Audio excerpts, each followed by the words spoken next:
بہت ضروری ہے. ابلیس کو مکمل سین سے ہٹا دینا نہایت ہی ضروری ہے تاکہ اس دنیا میں امن ہو, چین ہو, سکون ہو, ظلم اور زیادتی ختم ہو اور ہر طرح کی ناپاکی اور ناراستی کی قوتیں باندھی جائیں.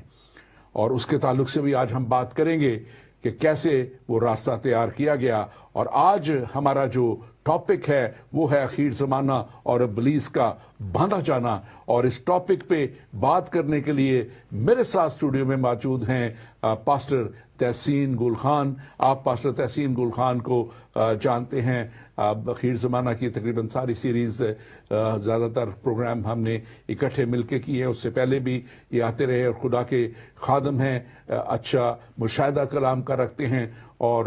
جیسے میں نے بتایا لوٹن ایشین فیلوشپ چرچ بھی یہ پاسٹر کرتے ہیں, وہاں پہ چلاتے ہیں, اور اس کے ساتھ ساتھ سیکولر جاب میں بھی یہ ہیں. ہم خدا کا شکر کرتے ہیں ان کی ساری زندگی کے. پاسٹر تحسین, ویلکم ٹو دا شو. آپ کو ویلکم کرتے ہیں. اور آپ اگر مزید کچھ کہنا چاہیں تو آپ ضرور بتائیے. سارا جلال یسوع کو ملے. اور بس یہی کہنا چاہوں گا کہ یہ سلسلہ جو ہے بک آف ریولیشن کا, جیسے جیسے یہ اختتام کی طرف بڑھ رہا ہے, کتاب بہت ایکسائٹنگ ہوتا جا رہا ہے. اور آخری جو چیپٹرز ہیں وہ جیسے آپ کے فیوریٹ ہیں, میرے بھی یہ فیوریٹ ہیں, اور ہم دیکھ رہے ہیں کہ اس میں ہمارا مستقبل, ہماری ڈیسٹینیشن, ہماری ڈیسٹنی, خدا کا پلان, خدا کا منصوبہ, اور جو کچھ خدا نے اپنے بچے بچیوں کے لیے, بیٹے بیٹیوں کے لیے ایک بڑا منصوبہ بنایا ہے, اس کا ذکر ہے. تو میں بڑا ایکسائٹیڈ ہوں اس چیز کو لے کے کہ ہم نے مل کر اس کتاب کی باقاعدہ اسٹڈی کی ہے, اور خدا نے چاہا تو اور بھی بکس کو اس طرح زیر غور لائیں گے, لیکن it's just amazing book to read. Thank you very much. اور میں خاص طور پہ اس بات کو کا بھی شکر ادا کرتا ہوں خدا کا کہ ایک بڑی اچھے طریقے سے ہم نے کوشش کی ہے, اور یہ باتیں جس پہ نیچرلی ایک ریولیشن ہے, مکاشفہ ہے, جو اس کے مختلف نظریات بھی لوگ رکھتے ہیں, لیکن ہم نے کوشش کی ہے کہ اس کے نظریات جو ہیں وہ پہنچائے جائیں, اور جو دنیا رکھتی ہے یا جو کلام کے مطابق ہمیں درست معلوم ہوتے ہیں. اور ہم اس بات کو خاص طور پہ دیکھیں گے آج بھی کہ یہ جو کتاب ہے خاص طور پہ جب آخر زمانہ کو جب یہ سارا ہمیں بتاتی ہے کہ کیا ہونے والا ہے, تو ہم دیکھتے ہیں کہ بادشاہی کا ذکر بہت زیادہ ہے کلام مقدس میں, اور پھر یہ 1000 سالہ بادشاہت. اور 1000 سالہ بادشاہت جو ہے یہ خاص طور پہ ایک کہہ لیں کہ زمین پہ جب قائم کی جائے گی تو اس بادشاہی کا پیش خیمہ ہے, یہ کہہ لیں کہ جو ہم نے بعد میں جس میں جانا ہے, اور یہاں پہ وہ ایک پروسیس پیوریفیکیشن کا ہوگا. ہم اگر آج شروع کریں اپنے ٹاپک پہ یہاں سے مکاشفہ کی کتاب اور اس کا 20واں باب, اگر آپ پہلی 3 آیات پڑھ دیں. بالکل, میں آیتیں پڑھنے سے پہلے بس کوئکلی میں ایڈ کرتا جاؤں کہ بائبل میں بہت ساری ایسی ٹرمینالوجیز ہیں, اس میں خدا کی بادشاہی, آسمان کی بادشاہی اور 1000 سالہ بادشاہی, تو کنگڈم کا بہت زیادہ جو ہے وہ ذکر ہے. لیکن ہم along this chapter and along this program ان میں ڈفرینشیٹ ضرور کریں گے کہ آسمان کی بادشاہی جس کا آپ ذکر کر رہے ہیں کہ فائنل جو 1000 سالہ بادشاہی کے بعد کی بات ہے, اور یہ 21ویں چیپٹر میں ہے ریولیشن, اور ہم 1000 سال کی بادشاہی کو بھی ڈیفائن کریں گے. سو چیپٹر 20 ریولیشن, مکاشفہ, پرکاشت واقعہ, اور اس کی پہلی آیت سے 30 آیت تک یوں لکھا ہے کہ پھر میں نے ایک فرشتے کو آسمان سے اترتے دیکھا جس کے ہاتھ میں اتھا گڑھے کی کنجی اور ایک بڑی زنجیر تھی, اور اس نے اس اژدہا یعنی پرانے سانپ کو جو ابلیس اور شیطان ہے پکڑ کر 1000 برس کے لیے باندھا, اور اسے اتھا گڑھے میں ڈال کر بند کر دیا, اور اس پر مہر کر دی تاکہ وہ 1000 برس کے پورے ہونے تک قوموں کو پھر گمراہ نہ کرے. اس کے بعد ضرور ہے کہ تھوڑے عرصے کے لیے کھولا جائے. اب اس میں اگر ہم تھوڑا سا شروع کریں, دیکھیں اس کو, تو لکھا ہے پھر میں نے ایک فرشتہ کو آسمان سے اترتے ہوئے دیکھا. اب ایک چیز بڑی واضح ہے, آپ دیکھیں اس میں کہ جو فرشتوں کا رول ایک بڑا امپورٹنٹ رول بائبل مقدس میں شروع سے ہی دکھایا گیا ہے, اور خاص طور پہ بک آف ریولیشن میں ہم دیکھتے ہیں کہ یہ خدا کے سارے پلانز کو ایکسیکیوٹ کرنے کے لیے اور عمل درآمد کروانے کے لیے, اور پھر خدا کے وہ غضب کو انڈیلنے کے لیے جو غیر ایماندار لوگ ہیں, خدا سے دوری میں لوگ ہیں, ان تک یہ لے کے جانے کا ایک بہت بڑا ذریعہ ہے. اور یہ فرشتہ جو ہے ہم اس کے لیے خاص طور پہ دیکھتے ہیں کہ یہ خدا کے ایک جو ہے نا کام کو, جیسے میں نے کہا, پہنچانے کے لیے جو ہے, تو یہاں پہ بھی ہم دیکھتے ہیں کہ وہ اتھا گڑھے کی کنجی اور ایک بڑی زنجیر. اب یہ اتھا گڑھے کی کنجی جو ہے یہ اس کے پاس اتھارٹی کو ظاہر کرتی ہے. اور اگر ہم اس کو نواں باب مکاشفہ کا دیکھیں, اس کی پہلی آیت دیکھیں, تو وہاں پہ بھی 5واں نرسنگا جب پھونکا گیا ہے اور اس 5ویں نرسنگے کے پھونکے جانے سے آسمان پر سے ستارہ گرا اور اسے اتھا گڑھے کی کنجی دی گئی. تو یہاں ہم دیکھتے ہیں کہ کچھ وقت کے لیے, تھوڑی دیر کے لیے, یہ کنجی جو ہے یہ ابلیس کو بھی دی گئی, کیونکہ اتھا گڑھا اس سے کھلوا کے اس کی قوتوں کو باہر لانا مقصد تھا, اور وہ مقصد پھر ان کو ختم کرنا اور فنا کرنا تھا. اور اس کے ساتھ ساتھ ہم یہ بھی دیکھتے ہیں, اگر ہم مکاشفہ پہلا باب اور اس کی 18ویں آیت دیکھیں تو وہاں پہ بڑے واضح طور پہ لکھا ہے, اور میں چاہوں گا بلکہ یہ آیت آپ پڑھ دیں. بالکل. اور تھوڑا سا ڈیفائن یہاں پہ یہ بھی کر دیں کہ ہم یہ کرنا چاہتے ہیں کہ یہ جو چیپٹر 9 میں جو اینجل ہے جس کو گرایا ہوا فرشتہ کہا گیا ہے اور اتھا گڑھے کا بادشاہ ان کو کہا گیا ہے, اس فرشتے کو, اس کو ابدون اور اپولیون یعنی ہلاک یا ہلاکت کرنے والا, یہ فرق اینجل ہے. لیکن یہاں پر جو اینجل ہے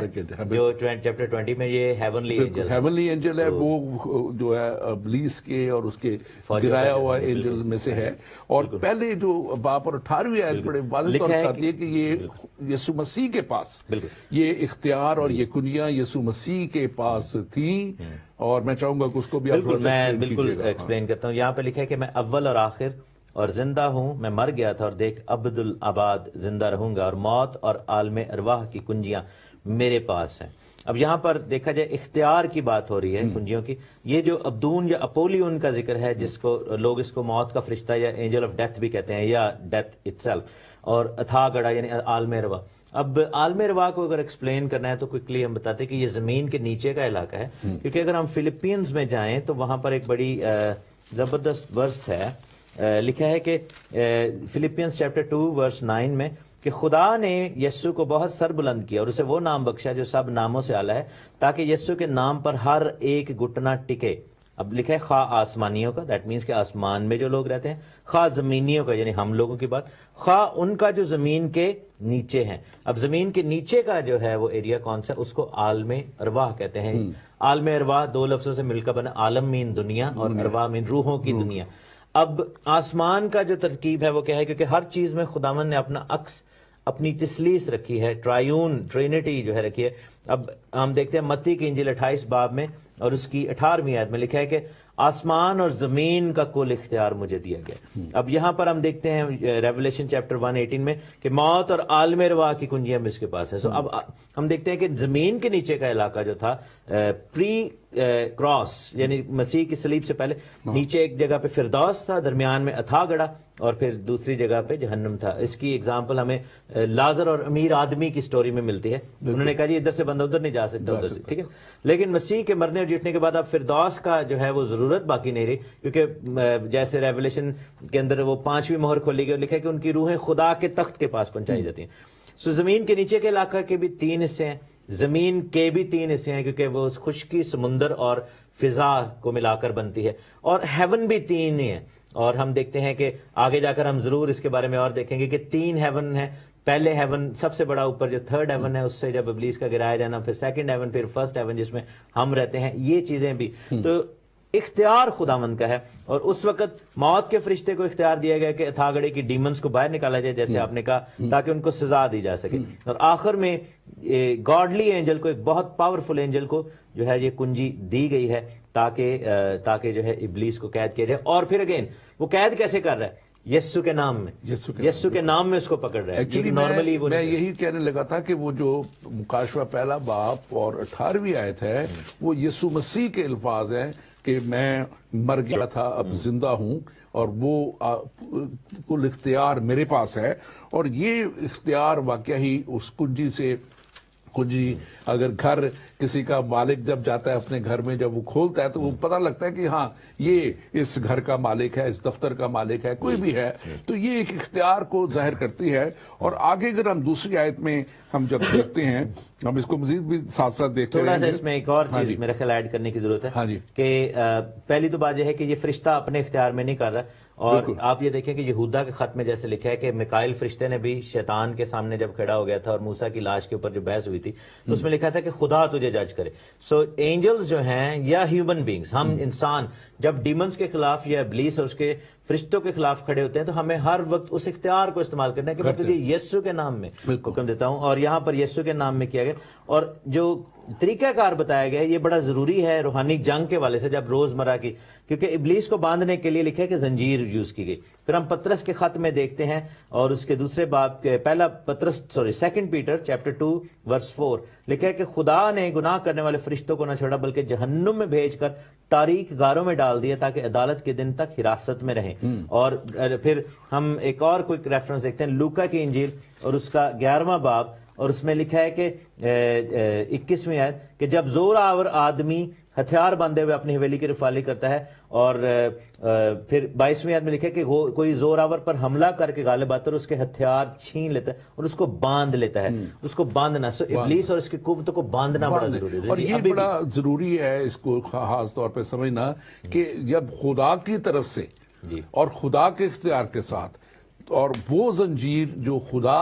دے گا اس کو توڑنے کا کسی کے پاس اختیار نہیں. گو کہ ہم بائبل میں ہی دیکھتے ہیں ایک واقعہ, جب وہ شخص جسے یسوع جو قبرستانوں میں رہتا تھا, اور وہ جب قبرستانوں میں رہتا, اور لکھا ہے کہ اس کے اندر بہت سی بدروہیں تھیں اور لشکر تھے اس کے اندر, اور جو ہے اور وہ زنجیریں بھی باندھتے تھے, زنجیریں بھی وہ توڑ دیتا تھا. لیکن یہ وہ زنجیر نہیں ہے, یہ وہ زنجیر خدا کی طرف سے جب اختیار کے ساتھ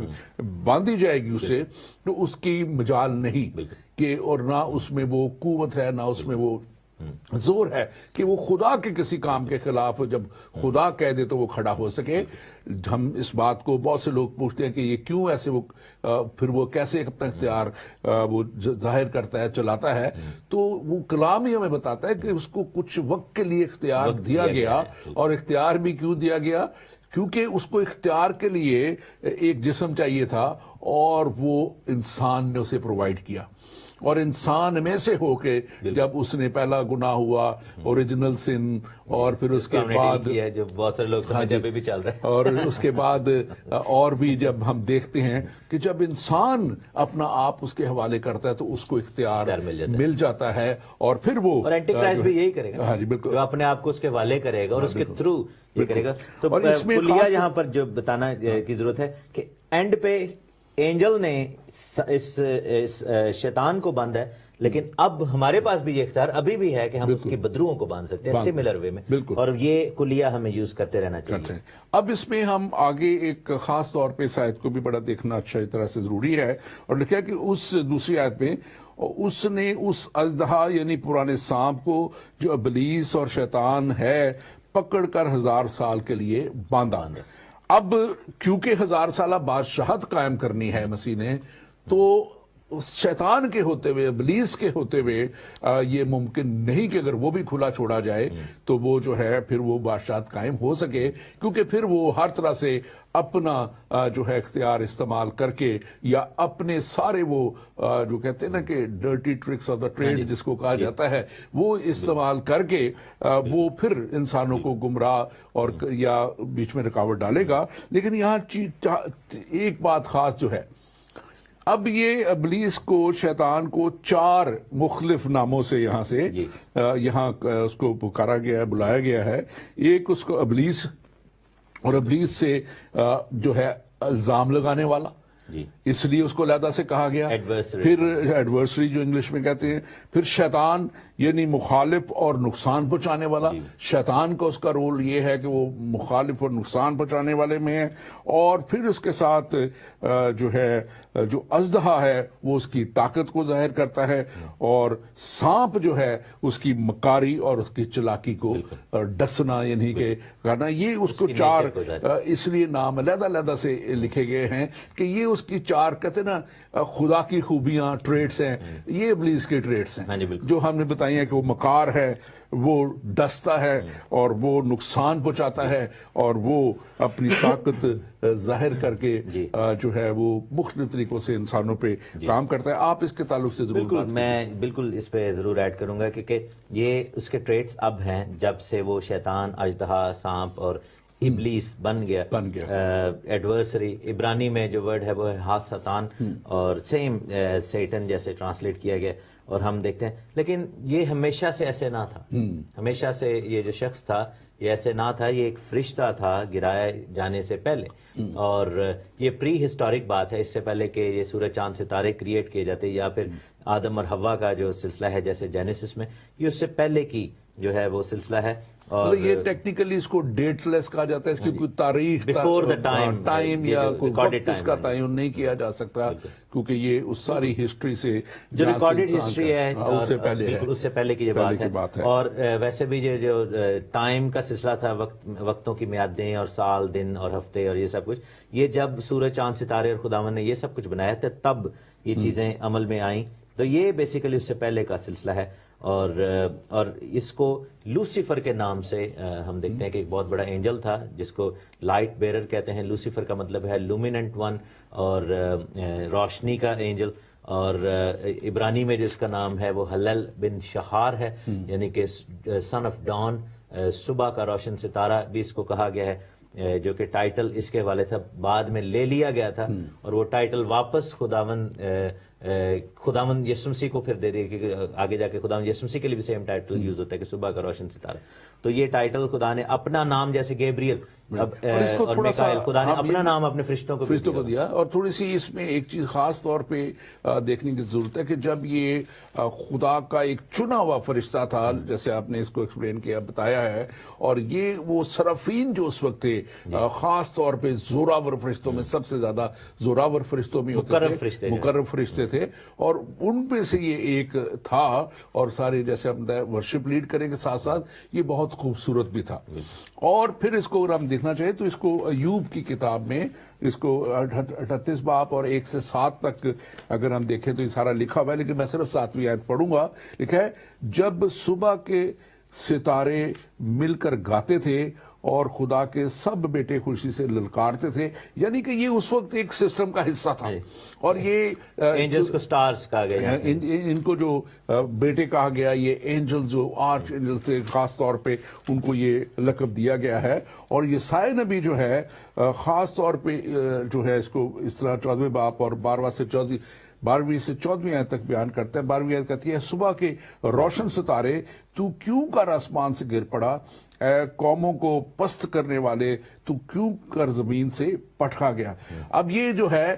کیوں گرا گیا, یہ بھی ایک تفصیل ہے کہ اس نے اپنے آپ کو خدا سے برابر بنانے کے لیے, بلکہ اونچا کرنے کے لیے جلدی میں پڑھ دیتا ہوں. لکھا ہے کہ اس نے کافی جو ہے میں یوز کی تھی کہ میں آسمان پر چڑھ جاؤں گا, تخت کو خدا کے ستاروں سے بھی اونچا, یعنی کہ اینجل سے بھی لے جاؤں گا, شمالی اطراف میں جماعت کے پہاڑ پر بیٹھوں گا, میں بادلوں سے اوپر چلا جاؤں گا, اور میں خدا تعالیٰ کی مانند ہوں گا. یہ بات بلکہ اگر 13ویں آیت میں پڑھ دیتا ہوں مزید اس کو اور ایکسپلین کرے گی. وہاں پہ لکھا ہوا ہے اسی کی یسایا نبی کے سوا, تو اپنے دل میں کہتا تھا میں آسمان پر چڑھ جاؤں گا اور اپنے تخت کو خدا کے ستاروں سے بھی اونچا کروں گا. اب اس نے خدا سے بھی, یہ بات میں سمجھتا ہوں کہ ضروری ہے کہ لوگ اس کو سمجھیں کہ یہ کیوں سب ابلیس کو آخر میں اور اس طرح وہ کہہ لیں کہ اس نظر سے دیکھا جاتا ہے کہ, اور پھر اس کو کیوں اب واپس نہیں لیا جا سکتا. پہلی بات تو یہ کہ اس نے کبھی معافی مانگ کے اس طرح خدا کے پاس آیا نہیں. دوسری بات یہ کہ اس نے اپنے آپ کو خدا کے برابر